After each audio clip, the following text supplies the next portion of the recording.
Welcome to Healthcare du Jour, where we dish up and digest the latest in healthcare. For the next 30 minutes, sit back as we bring you insight, commentary, and discussion on trending topics to the table, all expertly served up by our host and his guests. Healthcare du Jour is brought to you by Carium, the telehealth platform enabling healthcare's digital transformation, helping you care for people within the fabric of their daily lives. Now here's your host, Matt Fisher. Welcome back, and thank you for joining as we dive into the hottest topics in healthcare. I'm your host, Matt Fisher. On the menu today is Karen Kobelski, Vice President and General Manager of Clinical Surveillance Compliance and Data Solutions at Wolters Kluwer Health. Karen, welcome to the show. Thank you. Nice to be here.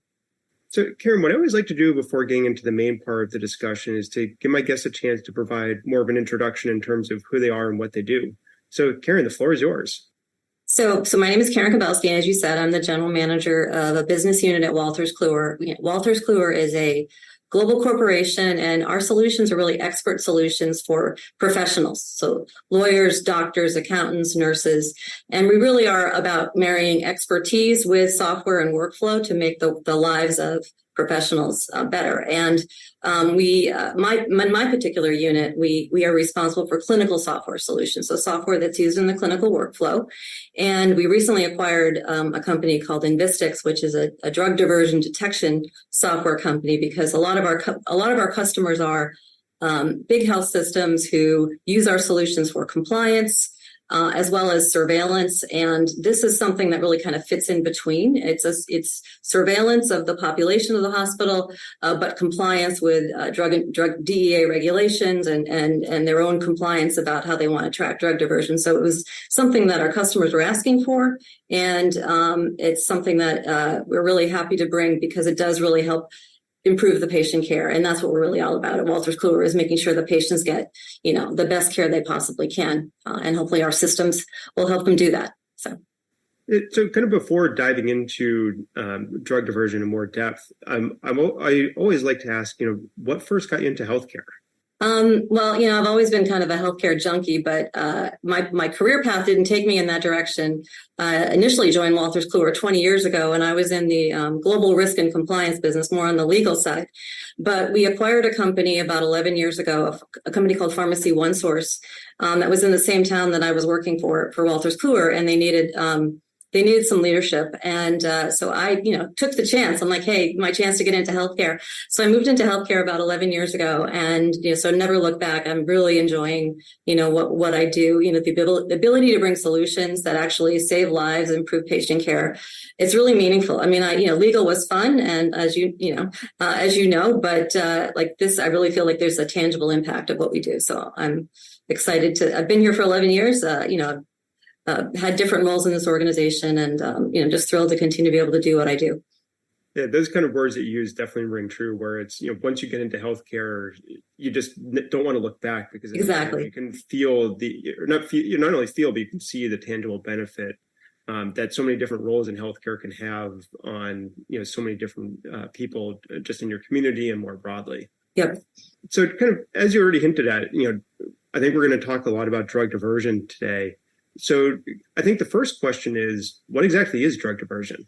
So drug diversion is when medication that's intended for a patient is diverted by somebody in the healthcare supply chain. So it can be diverted anywhere from being shipped from the manufacturer to in the hospital pharmacy, or in the pharmacy in the healthcare facility, to anywhere along the point of administering it to the patient. And it's diverted for a couple of reasons. In some cases, unfortunately, the healthcare provider has an addiction, and they're unable to control that addiction, and they divert the medication for their own personal use. Or in the cases where you're seeing a lot of drugs with high street value, they divert it for financial gain. And it's a pretty prevalent problem. I think, there's recorded at least 37,000 incidents of drug diversion in healthcare a year, and they think that's pretty much underreported, because you really only report diversion when you can absolutely positively confirm it, and it's very hard to absolutely positively confirm it. So it's a real problem, and it's been growing a lot recently. So yeah, and kind of given the fact that you just said it can happen at really any point throughout the course of the supply chain, what are some of the traditional methods for detecting when diversion is occurring? Yeah, I mean, it's traditionally, it's been about just literally reconciling ins and outs, right? They shipped, 1,000 pills of oxycodone, but I only entered 800 into the drug cabinet, right? And so you've got to have someone who's literally reconciling ins and outs. But those were delayed. They're prone to error, and a lot of those systems didn't talk to each other. The wholesaler system didn't talk to the drug cabinet, didn't talk to the electronic health record, didn't talk to, the medication administration, like the pumps that you use to administer the medication to somebody or somebody in anesthesia. So you were really doing a lot of manual reconciliation, printing out reports, comparing, contrasting, and it was really very late that you were able to detect, patterns of diversion sometimes. And it was really only confined to the sort of that ins and outs, and you weren't really able to see some other patterns of behavior where people could be actually falsifying records so that the data looks like it's correct in and out, but it actually is not, right? And that's what wasn't being detected kind of in with older technology and the old ways that people used to do drug diversion. So when you're referencing the ins and outs, kind of what part of the process is that? Does it actually mean? So for example, okay, the hospital is receiving a shipment of oxycodone, right? That gets loaded into a drug cabinet, usually like a large, big computer drug cabinet. And then when an order is placed for medication for a patient, someone in the pharmacy is actually retrieving that medication for that order, and then it's going on a tray and it's being sent up to the floor. Sometimes medication is also stored in cabinets on the floors. And then you have basically a guideline to actually deliver that medication to the patient. And so you're recording that administration. So you're recording the collection of the medication, the dispersion of the medication, the administration of the medication. And then if you don't use all of it, in some cases, you have a one vial and you use half the vial, you can't really replace that vial. It's, one and done, you have to waste it. So you have to document how much you wasted. And a lot of and that's all of those places are places where, somebody could falsify a record or divert medication. Even the fact of returning expired medications, that's a large place where people divert medication. They say that I'm returning 10, and 5 get returned back to the cabinet. So that's the ins and outs, right? Medication is being handed off from one place to another across the hospital or in any place that distributes medication. And there's a lot of people who touch it. Anesthesia, like, going to, stuff being wheeled into an anesthesia room, stuff being administered in a PCA pump. So many places where medication is sort of dispersed and then recorded, hopefully correctly. But that's where it can be. Those were the opportunities where you can kind of, divert, unfortunately. Yeah. Yeah. And it also sounds like that's really focused on kind of one piece of the supply chain, because, I think if you're, the way you're talking about the ins and outs, it sounds like it's once it's already delivered and like kind of logged in at the hospital. And then, you're talking a lot about that process of dispersing and prescribing within the hospital. But it sounds like, kind of from what you said before, there could be opportunities for diversion all the way from the shipment out of the manufacturer, wherever. That's true. Yeah, that's true. Yeah. And until it actually gets to the hospital. That's true. Yeah, that's true. Yeah. Usually, a healthcare facility is really concerned with what did I order? And what got received. And that's where the healthcare facility will start looking from that point, like comparing what they ordered to what they received. But there is totally diversion that could happen even, between the manufacturer and the wholesaler, et cetera. So there's lots of places where it could happen. Mostly the healthcare organization is looking from, I've placed my order, I've dispersed it or I've wasted it or I've expired it, returned it back. You can return expired medication. Along those paths, there's places to kind of divert. Yeah. And when diversion is happening, I know you're talking a little bit about how it's detected, through that reconciliation process. But when a diversion incident was found, what were the next steps or what were the processes that a facility would traditionally take at that point? Yeah, most facilities you have to be very careful, right? Because this is someone's career. This is, in some cases, this person is suffering from an addiction, and you want to be careful about that. But you also have to act fast. You want to protect the patients, right? So usually there is a very formal sort of investigation process that hospitals or healthcare facilities will go through, where they they will they interview the coworkers of the suspected diverter. They'll interview the diverter. Obviously, work with if this is a union employee, work with the union to make sure they're following union guidelines. Work with HR and legal to make sure they're following legal guidelines. But follow a very specific investigatory process. Document what they have discovered through the technology that they might be using to detect diversion.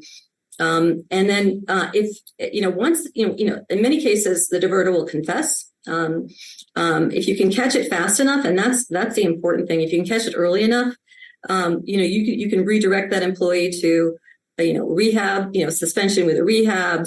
You're able to get there maybe before it's too late. But if you detect somebody who's been diverting for a long time, you really, you have to, it becomes a little bit more serious. And, any diversion that you've confirmed, you have to report to the DEA within 24 hours. The DEA does its own investigation. Generally, if it's, if there's some kind of, where they've altered, a dispensing of an IV medication, or so they've altered the actual, container that the drug is in, you have to bring in the FDA, who has their own criminal investigation unit. You're reporting it to the license board for that employee so that they look into that. So there's usually every healthcare facility should have a very strong sort of policy and procedure for how they do investigations when they bring in all these third parties. But there's some things that are just absolute requirements, in terms of reporting to the DEA. But you just really have to be careful that you have the evidence and that your systems have collected the data to validate the diversion, right? Because it is hard you don't want to accuse somebody, without real proof and real evidence. Yeah, no, that definitely makes sense, because as you're saying, if diversion is not just suspected but actually proven, the individual consequences are going to be fairly significant. Whether or not you're talking about someone who's a licensed professional, because there's you're just touching upon so many different aspects with both internal and external to an organization that are going to become involved in that investigation and then enforcement if it gets to that stage. Right. And then if you've confirmed it, you've got to notify your patient. You're obligated to do that, right? And so there's a whole other, level of, and then that also potentially opens up not only the facility, but the provider themselves, whoever was the suspected diverter, to lawsuits and things. So there's some pretty serious consequences to this. And so you have to be very careful about how you conduct the investigation and document the investigation. Yeah, and actually that raises an interesting point as well. So, you're touched on a little bit, but, if you find actual diversion, I think you said, depending on the nature, you contact the DEA, and then you'll also be reaching out to patients. So are those requirements driven by regulation, or kind of what are the driving forces behind notifying patients? I mean, it's you have an obligation, right? Because if you know that a patient didn't get the treatment that was documented in their medical record, right? They didn't get the medication that you said was administered, that you billed, that you filed a claim for. You have a legal obligation, under the False Claims Act and other things to notify these patients and to correct the record. So there's a lot of downstream impact to and compliance, and you also need to be very careful about that, right? Because as soon as you notify patients, then it becomes kind of public domain, and you open yourself up to lawsuits and things. But you have an obligation to kind of notify those that were affected by that caregiver. Yeah, and I think that brings back to one of the first things you said, is that you always want to be focused on the impact for patients. So exactly. It's important to keep that in mind. And yeah. For those of you just joining, I'm talking with Karen Kobelski from Wolters Kluwer. We're talking about drug diversion. And so far, we've been talking a lot about, kind of what it is, how you find it, what happens after you found it. But when we're thinking about kind of drug diversion more broadly, kind of what's the cost impact, or what's the operational impact of drug diversion? Drug diversion is very expensive, and there's so many places, as simple as just the fact that you are, if you're not reporting administrations that actually happen, or the hospital is not collecting revenue for that. So that's a baseline thing. but you've got the cost of actually the whole administration of the drug diversion program, right? You need to have solid technology to be able to detect it. You need to have people who own the process within the healthcare organization and are responsible for the investigations. You need the legal team to be, and the HR team to be part of that. So you've got to train your employees on, what they're appropriate, how to detect this, and retrain them if you discover there's a practice error instead of an actual diversion that's causing something to look like diversion. But then you've got the cost of notifying the patients. You've got the cost of conducting, bringing in, outside agencies to do the investigation. So that's taking resource time away from patient care, right? You've got people who work in a pharmacy or work in other places in the hospital that are now involved in this investigation. So there's sort of resource constraints. But then the DEA has been very aggressive in their fines lately. So if you have not had a good drug diversion program detection program in place in a healthcare facility, and someone has, significantly diverted drugs, and you took you 6 months or a year to find them, they're going to fine you a lot of money. And there's been highly publicized fines for a lot of healthcare facilities because they didn't have strong controls in place and they let this happen. And so, and then you've got the risk of lawsuits and the legal, the patients suing you. You've got, potential fines from, CMS if you submitted fraudulent Medicare claims, things like that. So there's the financial implications of this are significant across the board. Yeah. And kind of your reference to the DEA enforcement increasing and the kind of the fines there becoming more public. What do you have any kind of thoughts in terms of what the DEA would view as a good or a reasonable program that might act as kind of a counterbalance to a fine being imposed? Yeah. So I think a good program is one where you're in near real time monitoring for drug diversion. You're doing those reconciliations on a near real time basis. If you suspect somebody, you're doing those investigations almost immediately after it happens. You've got a great record keeping system for how you document your investigations and you document your adjudications. Someone who, facilities who don't have any kind of technology in place, and there's a lot of people who don't have technology. They're printing out reports from all these separate systems and doing these reconciliations.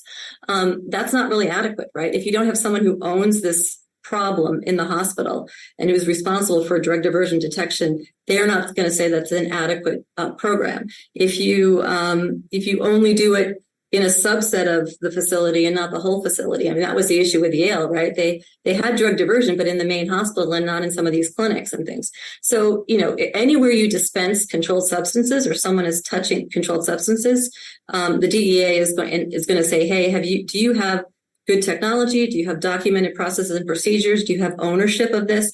If they can't find that, they're gonna say, hey, you didn't do what you're obligated to do as a registrar, a registered disperser of controlled substances, and we're going to fine you because you knew you had to do that as part of the Controlled Substance Act. If you were going to be a registered, you just touched on technology as kind of an important aspect. So, what does the technology look like in terms of supporting diversion detection?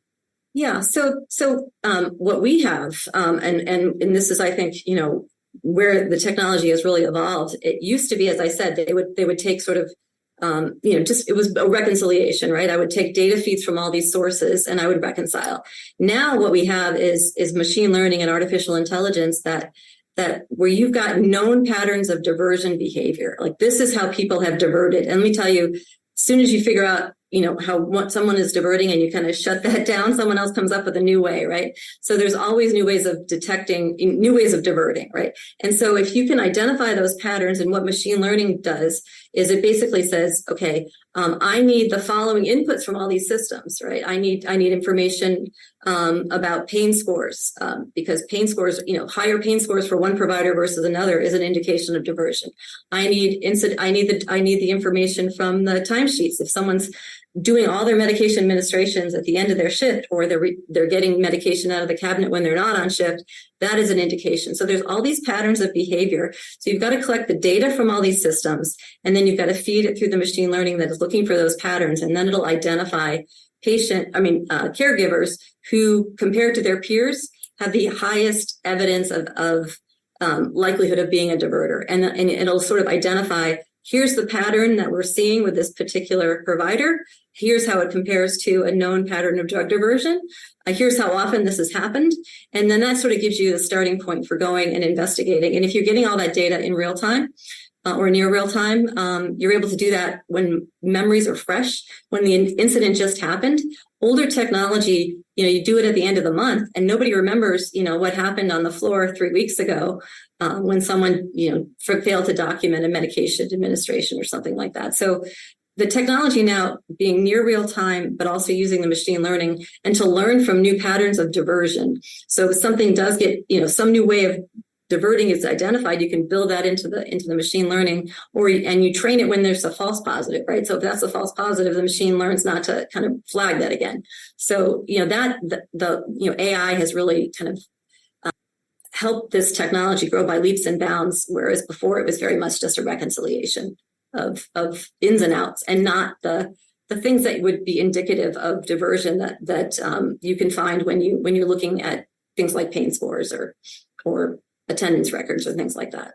Yeah, it kind of sounds so to some degree that those AI ML tools, just kind of make that old manual process, grow by leaps and bounds, because, obviously a computer or a machine can just process more information more quickly than, a human could, trying to gather all that information as, and print it out or, create their own spreadsheets out of it. Exactly. And then, older technology only used to focus on controlled substances, but, with AI, you can cover more medications and a lot more medications are diverted than just controlled substances. It's not just opioids, right? It's not just, ADHD drugs. It's expensive, like these really high street value, medications that, that people divert, or even over-the-counter medications, things like Benadryl, because that enhances the impact of opioids, right? So the more you can capture more, you can track more medications with, a system like this that does use AI and ML and pull in a lot more, the entire hospital formulary and not just the controlled substances and things like that. It kind of, from what you're describing, it also sounds like being able to pull information from all those different sources is really important. So kind of what challenges have you seen of being able to actually get access to and then centralize that information? Well, there's, the electronic health record, that's fairly straightforward, right? So that's, there's very big ones, Epic and Cerner and Meditech, and those interfaces are straightforward. Where it becomes complicated are things like the PCA pumps, right? Where you're actually, the patient is self-administering pain medication. Well, if the person who didn't load the medication, the person who loaded the pain medication into that PCA pump diverted it, you need that information, right? That there's an error in the reconciliation of the amount administered. People would try to get information directly out of the pumps. No, you've got to figure out a way to track how that gets entered into the EHR flow sheet, and then take the flow sheet information into your system. You need to be able to connect to these drug wholesalers, and there's a variety of drug wholesalers, so you've got to be able to connect to their systems. Anesthesia, like anesthesia pumps and things like that. So figuring out where the data is captured and figuring out the best way to get that data. Going directly to the pumps doesn't make a lot of sense, but going to where the data about the pump is entered into the EHR and pulling it out of there is what technologists have to figure out. So it's really about, like, where is all this information stored, and how do I find the best sources of it in real time, and then how do I create those interfaces into the drug diversion detection software. Yeah, so it sounds like a lot of kind of process mapping, and then also I think, as you were just indicating, determining what's going to be the most efficient way to capture or gather the data, because your first thought of, it's clearly in here, might be right, but it might not be the best source of truth for being able to gather, take the largest scope of information, or being able to capture that with more context. Exactly. And you don't want to do it a patient at a time. You're surveilling the whole hospital, right? So what is the technology that let me to get a whole batch of this information in at once? So I can get the whole patient population. And so there's interfaces that do things more of on a batch basis, as opposed to an API call one at a time, right? That's much more efficient. You can get more data in faster. You can reason over the entire patient population much more quickly than through, just sort of a call here and there every time something happens. So. Yeah, and that also seems like another key point that you just kind of noted, which is that you're trying to look at it on the entire facility or entire organization basis, and not just on a one-by-one basis. Yeah. Because it seems like that would intuitively make it easier to detect the patterns. Because if you're looking at entire data sets all at once, you can exactly. Yeah. So think about like on a given floor, post-op floor, everybody's getting post-op pain medication, right? But this one set of, patients or this one nurse has got higher pain scores than all the other nurses on that. And then the same patient, the next day, different caregiver, that pain score is normalized, right? That's where you can kind of, a pattern. So yeah, you have to have the entire patient population. You have to have the entire caregiver population kind of, when you're actually looking at it, you can't look at it one at a time. Yeah. To find those patterns. Exactly. So kind of given that ability to, it sounds like now more efficiently and more expansively identify patterns, is that bearing out that diversion is being found sooner and more in real time to when the event is occurring? And then how is that impacting the response? Well, I mean, that's what's tremendous about this. The software that we have, we did an NIH study where we sort of pulled the historical, data from this facility, and they found somebody who would have been detected 6 months earlier with the technology that we had versus the way that they were doing it without that, right? Because they were getting these reports on a monthly basis. They weren't seeing the patterns as quickly. They weren't able to investigate in near real time. And so the ability to sort of, like have the next day, like this person potentially did something last night that is indicative of diversion, and I can go investigate that right away, is game changing in terms of how quickly you can detect, diversion. There was one incident I think we had where the diverter was detected by a when we were kind of going in to put the software in, the diverter had been detected by the director of pharmacy. He confessed to it. And then we went and pulled the historical data and ran it through our system. And he had been diverting for 5 years. He only confessed to that one diversion incident. But because they didn't have the technology in place to detect it, they didn't know that this person had been diverting. And he actually changed his pattern of diversion over time because they had put some controls in place halfway through that diversion period. And he switched to another way to divert. So, they're very creative. And so technology is really helpful to sort of accelerate the detection and really getting people, in that case, that person was selling it on the street, keeping, preventing this stuff from getting on the street and hurting, society. But for people who, maybe this is the first time they diverted or they just kind of fell off into addiction, getting them into a treatment program, you really want to take care of the providers too. They've gone through some grueling times. And if you're a provider and you are prone to addiction and you're surrounded by controlled substances, the temptation is great. So anything you can do to sort of detect it early enough to get them into a good treatment program is good for the patients, it's good for the provider, and it's good for the healthcare facility as well. Yeah, no, it's a really an astounding example, but also, kind of a great way, kind of highlight that you just gave of the importance of not just to the patients in the system, but to the individuals who are engaging in the activity of diversion, of, the positive benefits that can come out of it. I think that's a really great, way to be able to end the conversation, because unfortunately, believe it or not, we're already out of time. I want to thank my guest, Karen Kobelski, for a great conversation today. Well, thank you. I really enjoyed talking about it. I'm, passionate about this, obviously. And, I hope everybody, is safe from drug diversion, right? Because it's a terrible thing to go through if you're a victim of it. And it's a terrible thing, to suffer from if you're someone who's tempted into that. So, hopefully the technology is there to help help people on both sides of the equation, the provider and the patient in this case. So yes, no, more great parting words. And thank you to everyone listening. Keep the dialogue going and connect with me at #HCDEJURE. I'm Matt Fisher. Until next time.